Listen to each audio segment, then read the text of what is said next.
Sir మన పాలసీనే అది కదా సార్, ఇండియా పాలసీనే నైబర్హుడ్ ఫస్ట్ అనేటువంటి పాలసీతో మనము మన నైబర్హుడ్ కంట్రీస్కి చాలా హెల్ప్ చేస్తూ వచ్చాము. కొన్ని బిలియన్ డాలర్లు మనం ఖర్చు చేసాము.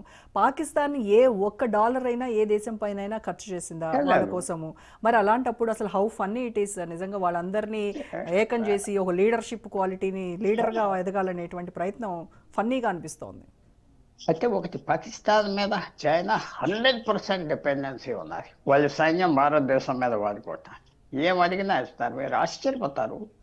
పాకిస్తాన్లో గ్రీన్ ఎనర్జీ చాలా డెవలప్ అయిపోయింది, సోలార్ ఎనర్జీ. ఎందుకంటే చైనాకు చాలా చౌకగా సప్లై చేశారు, వాళ్ళకి కావాల్సింది చైనా. సో చాలా విషయాలు అందరూ అనుకుంటారు పేద దేశం కదా, పేద దేశం అంటే 25 కోట్ల మంది ఉన్నారు. దాంట్లో ఆ దేశం ఎంతమందిని చూసుకుంటుంది? 8 కోట్ల మందిని చూసుకుంటుంది. మిగతా వాళ్ళ అడ్రస్లు అక్కర్లేదు, చచ్చినా అక్కర్లేదు, పోయినా అక్కర్లేదు. మన దేశంలో మొత్తం 140 crores అని లెక్క పెట్టుకోవాలి. అక్కడ ఆ 25 కోట్లు 5 కోట్ల మందికి చూసుకుంటారు అంతే. గవర్నమెంట్ సర్వెంట్స్, సైన్యం, ఎలీటు, గవర్నమెంట్ ఎంప్లాయీస్, పెద్ద యూనివర్సిటీ ఎంప్లాయీస్, మీడియా ఎంప్లాయీస్ అంతే. సో పాకిస్తాన్కి పెద్ద ఇబ్బంది ఏం లేదు, చాలా స్మూత్గా జరుగుతుంది.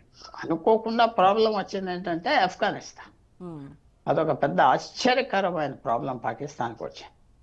సో అవన్నీ డిస్ట్రాక్ట్. బలూచిస్తాన్ ప్రాబ్లము వాళ్ళు ఎదుర్కొంటూ ఉన్నారు పాకిస్తాన్లో. ఇటు ఆఫ్ఘనిస్తాన్, అలాగే మొన్నటి వరకు తాలిబాన్లకు సహకరించి ఇప్పుడు all of a sudden reverse gear వేస్తున్నారు. వాళ్ళ కంట్రీలోని ఇన్ని ప్రాబ్లమ్స్ పెట్టుకొని మళ్ళీ మిగతా కంట్రీస్ అన్నిటినీ జమేసి నేనే ఒక లీడర్గా ఎదుగుతాను అని అంటోంది ఇప్పుడు పాక్. అంటుంది, వాళ్ళకి సాగుతుంది కదా. మళ్ళీ అమెరికా మాతో దగ్గర అయిపోయింది. అమెరికా దేనికి దగ్గర అయింది? ట్రంప్ గురించి దగ్గర అయింది. ఏదో మరి కొన్ని విషయాలు జరిగినాయి కదా ట్రంప్కి పాకిస్తాన్ మధ్యన. సో అవన్నీ అలా జరిగినాయి. ఇది శాశ్వతమా కాదు, రోజు రోజుకి మార్పు వస్తున్నాయి కదా.